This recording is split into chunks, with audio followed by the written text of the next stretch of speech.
There are three people in three different places right now who are talking about you, not casually, not in the passing way that people mention someone in the flow of conversation and move on without the mentioning meaning much.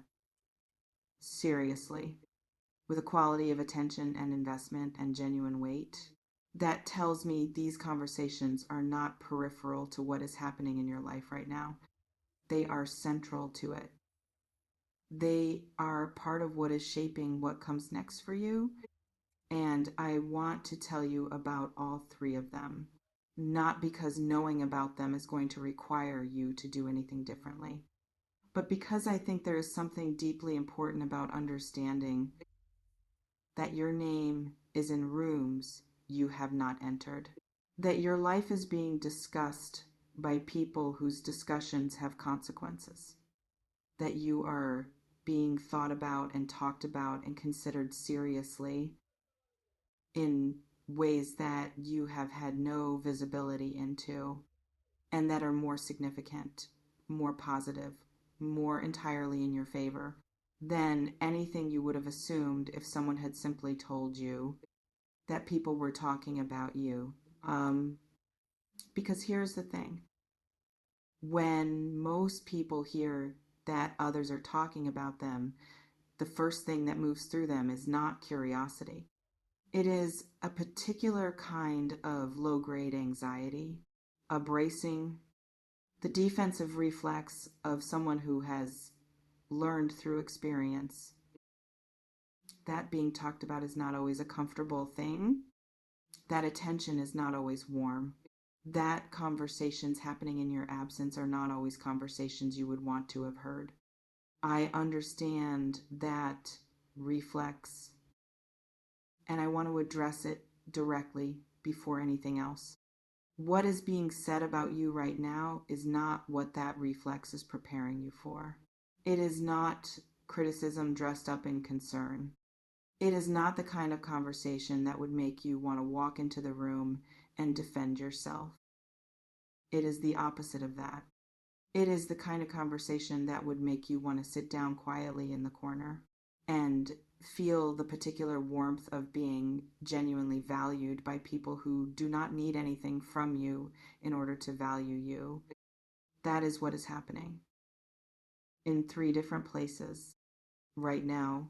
While you are here reading this, someone is saying your name with a quality of regard that you deserve to know about. Let me tell you about the first conversation.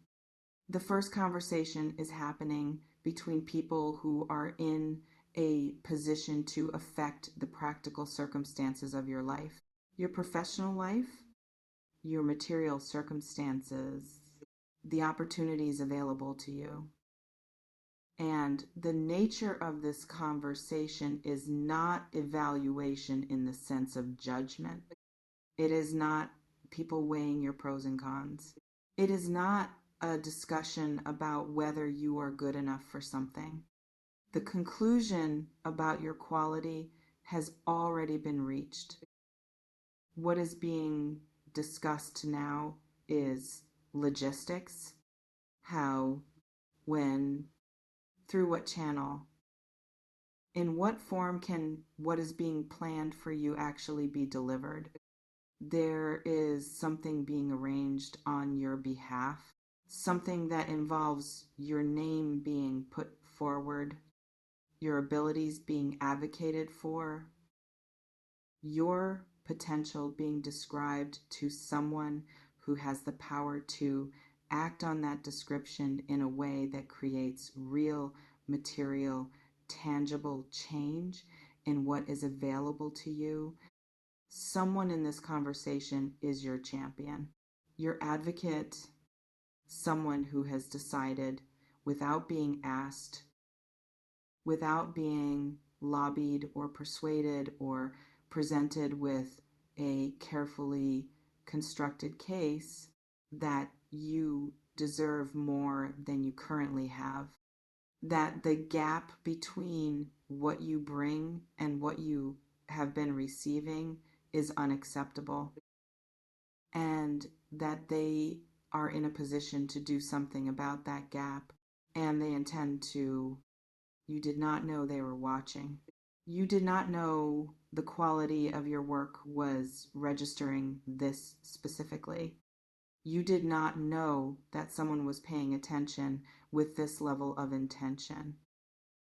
But they were, and what they saw produced this conversation.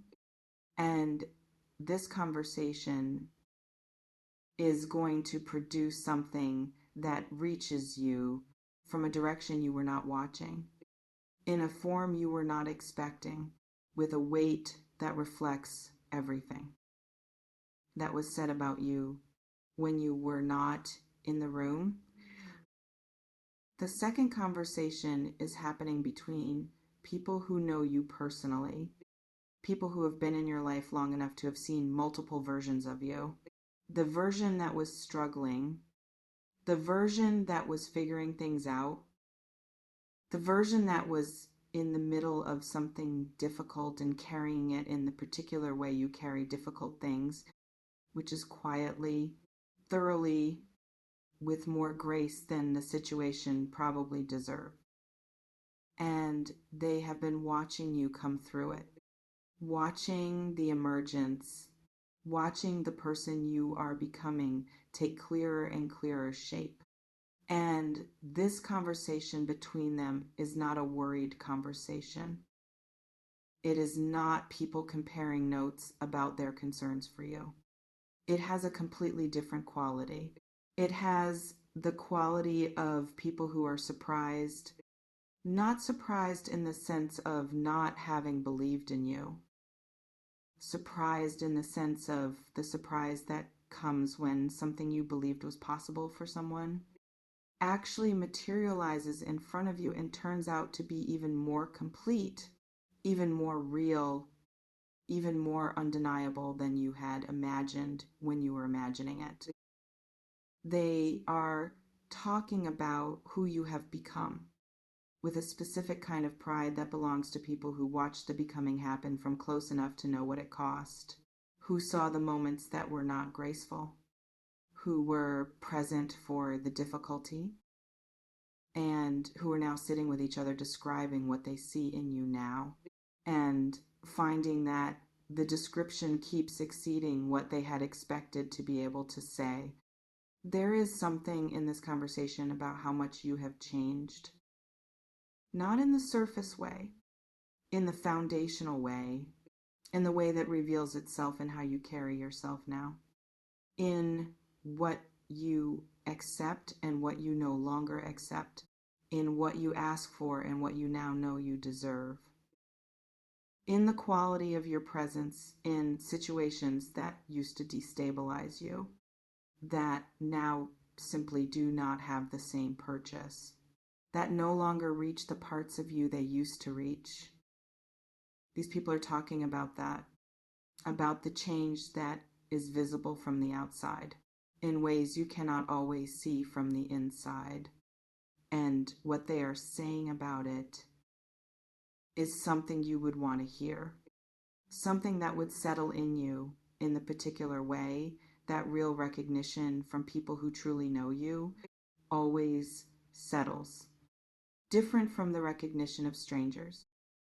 Heavier, more specific, more nourishing in the deepest sense, because it comes from people who have the full context and are choosing to say what they are saying with full knowledge of everything that preceded it.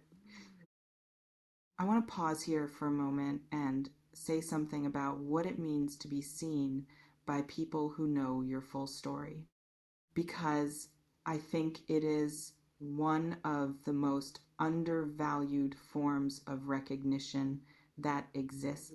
And I think you may be someone who tends to undervalue it.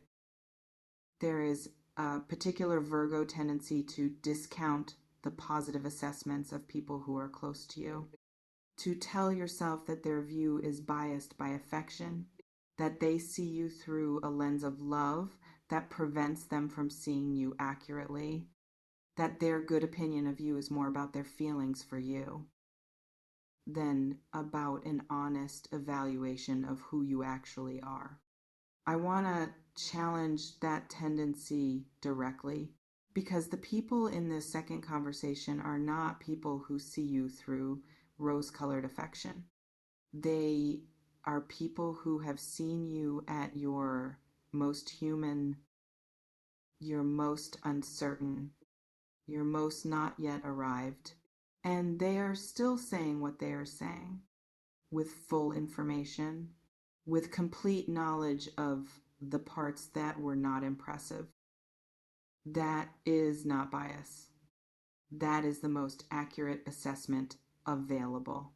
The assessment of people who chose to stay present through the full picture and are now reporting on what the full picture produced. Receive that assessment. Let it count. Let it land at the weight it deserves, rather than immediately explaining it away as love talking. Love is talking. And love, in this case, happens to also be right. Now let me tell you about the third conversation. And I want to spend the most time here because this is the one that I feel most specifically, the one that carries the most personal weight, the one that involves your name being said in a context that you have not been fully prepared for. The third conversation is happening inside someone, one specific person, not a group, not a committee, not a professional discussion or a gathering of mutual friends. One person alone with their own thoughts, having the kind of conversation with themselves that people have when they have been avoiding the full honesty of a realization for long enough that the realization is no longer willing to be avoided. And the realization they are sitting with is about you. Specifically, personally, in the way that realizations about people we have undervalued or taken for granted or not fully shown up for tend to arrive with an uncomfortable precision, with a specificity that does not allow for the comfortable vagueness of general regret. That names exactly what was not done, exactly what was not said, exactly what was present and was not honored in the way it should have been. This person is having that conversation with themselves right now. And the subject of the conversation is what they had in you, what they were given access to, what they received from you in terms of energy and care and presence and the particular quality of loyalty that you bring to people who matter to you, and what they did not do with what they were given, how they received it, how they responded to it, the gap between what you deserved and what they actually delivered. That gap is what this conversation is about. And the reason it is happening now, the reason it is no longer deniable, is because something changed that made the denial impossible. Maybe they encountered you recently and saw who you are now. Maybe they heard something about your life that made the reality of what they let go of undeniable. Maybe they simply arrived through their own accumulation of experience at a level of self-honesty that was not available to them before. Whatever the catalyst, the conversation is happening, and it is not comfortable for them. It is the particular discomfort of someone who is seeing clearly what they previously chose not to see. And what they are seeing is this: you were more than they understood you to be. You were carrying more than they recognized. You were offering more than they were present enough to fully receive. And the version of you that exists now, the one they can see from wherever they are watching, is evidence of everything they underestimated. Proof of the potential they had proximity to and did not fully honor. That proof is what is driving the conversation they are having with themselves right now. And where that conversation leads, what it produces in them in terms of action or reach or the particular kind of movement that follows a genuine reckoning, is something you are going to feel before very long. I want to say something about all three of these conversations together, about what it means that they are happening simultaneously in the same window while you are here, while your life looks from the outside the way it looks, because from the outside, from your own internal vantage point, things may not feel as active as what I am describing. There may be a quality of stillness in your current experience, of things not visibly moving, of being in that particular uncomfortable space where you know something is coming, but the evidence has not fully arrived yet, and the waiting has its own particular texture of difficult. And what I want to tell you about that stillness is this: it is not inactivity. It is the stillness that exists on the surface of something that is intensely active underneath. The stillness of deep water, the stillness of a room just before something significant happens inside it, the stillness of a moment that is holding its breath before exhaling into everything that comes next. 3 conversations are happening. 3 separate movements are in progress. 3 different streams of energy are flowing towards you from 3 different directions. And none of them are asking your permission to arrive. None of them require you to do anything specific to deserve them. The deserving has already been established. The conversations are already happening. The movements are already in progress. Your only job right now is to be where you are, fully present in your own life, available to what is arriving, not so buried in the anxiety of the waiting that you are unavailable to the arrival when it comes, not so defended against the possibility of disappointment that what is actually coming cannot find the opening it needs to reach you completely. Be present, be available, be findable.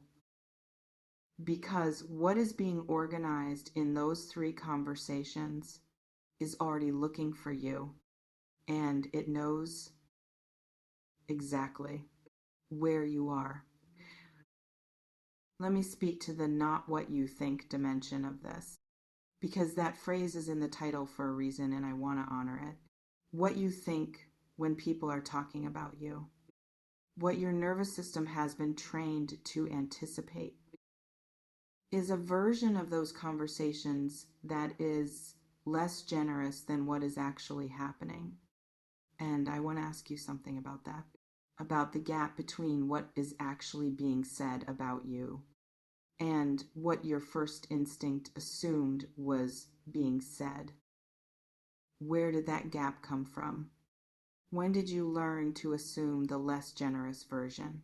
At what point did being talked about become something to brace against rather than something that could simply be what it is, which is people having an honest response to who you are, and who you are produces in the people who encounter you with any real attention, a response that is not what you tend to assume. It is warmer, more admiring, more specifically impressed by things about you that you consider ordinary because they are ordinary to you, because you do them without effort, without thinking about them as notable. They are simply how you operate. But they are not ordinary to the people watching you operate. To the people in those 3 conversations, what you bring is visible in a way that you cannot see from the inside. And the conversations happening right now are about that visibility.